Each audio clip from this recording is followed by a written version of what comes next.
First of all, the person that sang the national anthem, that was incredible. I wish I could do any part of that like you did. Thank you.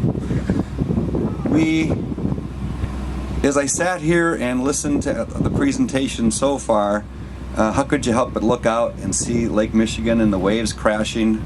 It's kind of a fitting day for 9/11 as you think about the gray sky. It's cold. It's a little miserable out here.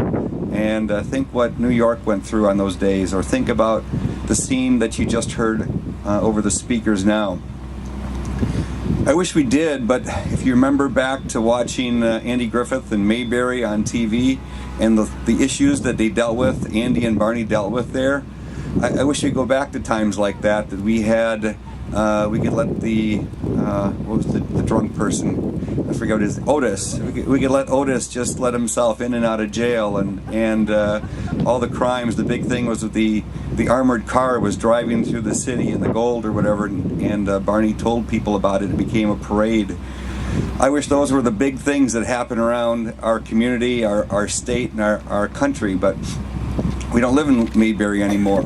The issues we deal with are very large, and today we look back at the anniversary of 9/11, and I bet everyone here, except for a few little ones sitting here, can remember exactly what you were doing the minute you saw it on TV, heard it on the radio, where you were.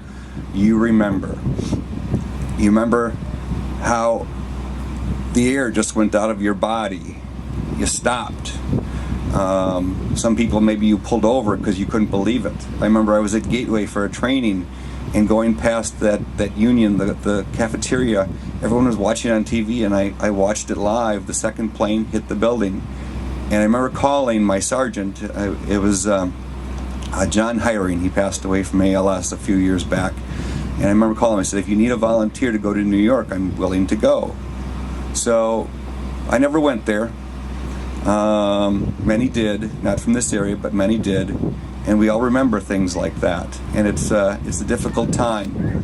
On the way here, I heard on the radio, they were WLAP, it was Lip-Off, and someone called in and said they kept playing the tower, the crashes, again and again for days and days and days, and they shouldn't have done that.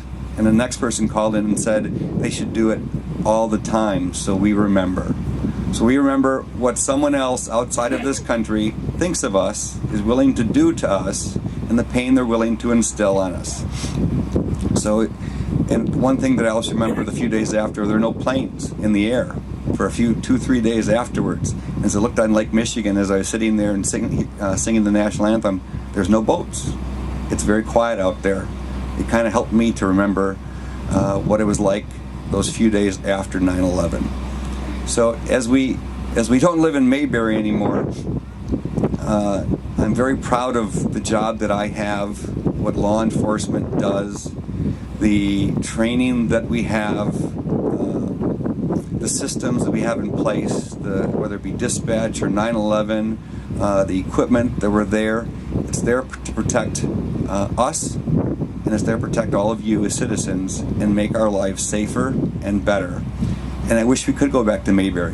I wish we could go back to that place where Otis checked himself in after he drank too much. But our job is to make sure that we are all safer.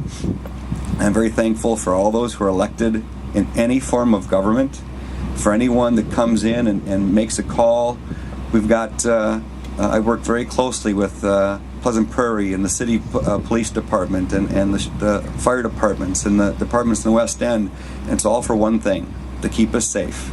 And for those of you that help, or for those of you like the men over to your left over there and behind, thank you for what you do, thank you for being part of this, and thank you for remembering.